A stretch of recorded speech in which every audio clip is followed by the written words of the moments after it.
Hello guys, this is the final countdown. We have just over a week left of class and I'm encouraging you all to get your assignments in. Any late work can still be turned in until May 13th. That's another week away.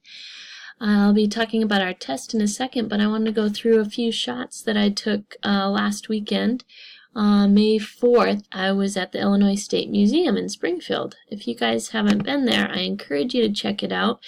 They'll be transitioning exhibitions soon, but they still have up for a little bit longer exhibition upstairs in the Cultural Center, printmaking exhibition of woodcut prints by Jean Coop Writing.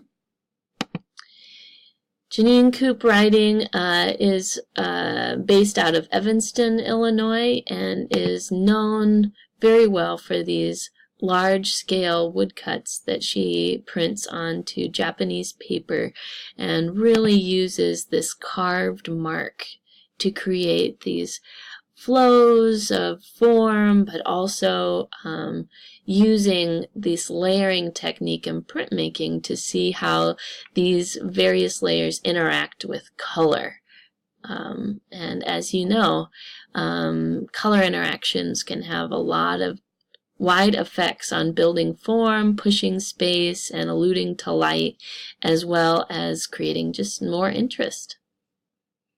So I'm going to flip through a few of these pieces so you get a sense of some of my favorites. And if you haven't been to the Illinois State Museum, even if it wasn't for this exhibition, I strongly encourage you guys to go because it was not only inexpensive, gone from being free to just $5 a person. Kids are free, and I really highly recommend taking kids because there's not a lot that they can get into, and everything's pretty much kind of roped off or in boxes to be able to destroy anything. And they have a big children's area in the basement. So I will continue flipping through at probably a higher speed than I should, but we're getting to a point where you guys will start seeing a lot of these great interactions between what's happening, and I'm going to show you my favorite interaction here is seeing all these great works, including this one that's about 4 feet long, and, excuse my quick flipping here, a detailed shot of a couple of those circles, the marks, the layering of the color, a few pieces from the permanent collection, and seeing these. So I'm enjoying the circular interactions with the formations of all of these various crystals and geodes, mineral deposits that are on the first floor. What a fun way to think about how art can change wherever its location changes. And in this case, seeing it next to all these brightly colored boxes of minerals and various other oddities really starts to impact how I see Janine Coop Writing's work. As we finish up with chapter 20, I want you guys to I hope you watch this video. It's quite comical. But I want you guys to take into consideration a little bit more of the art market. And that's something that is going to be ever-changing, ebbing and flowing, just as any market does. But take note of something that I am interested in pointing out when you see a price tag. And that is how much the artist actually gets out of that sale. So typical price point that a gallery will take is about 40% of any sale that goes directly to any fees, any marketing, any just regular costs of running a business that the gallery needs to be able to function. And then a portion of that sale also goes to taxes.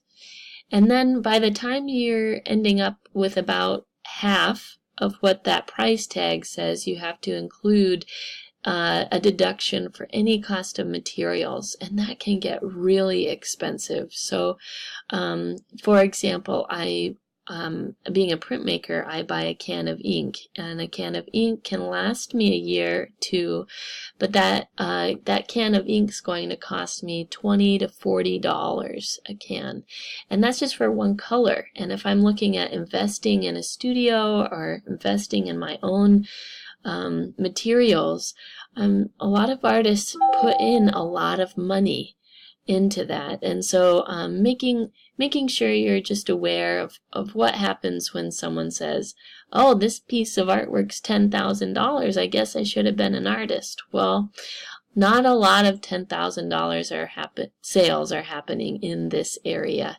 And when you get into the cities and the little bit more major art markets, then you start to see a lot of variation in price points. And that's just something that is part of this crazy world of the art market.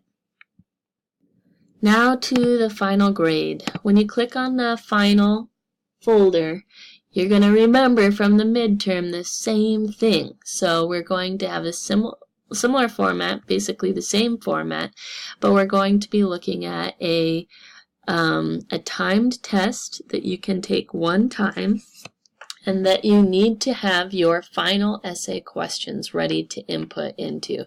So that means that you have this week to do all of your essay questions, if you have not completed those already, in what I would say some kind of Word document. That way you can copy and paste those answers, directly into the test when it is available to take, which will be Wednesday. So you will have until May 13th to complete any and all late assignments. You will have then from May 8th to May 15th to take the final test. And just make sure you're dedicating some time and you're on a strong internet connection. And if you have any troubles or any questions, don't hesitate to contact me. And I say to any of you that's missing even one assignment, please take the time, make this final push to get those assignments in. It may make the final grade just that point above what it could be, a C, a B, a D, so that you're actually achieving a completion of this course and not just kind of rambling through it. And I greatly appreciate all of your guys' thoughtful responses yet again. I look forward to reading your essay questions and just seeing how you've considered some of the finer points in discussing artwork. I'll talk to you soon.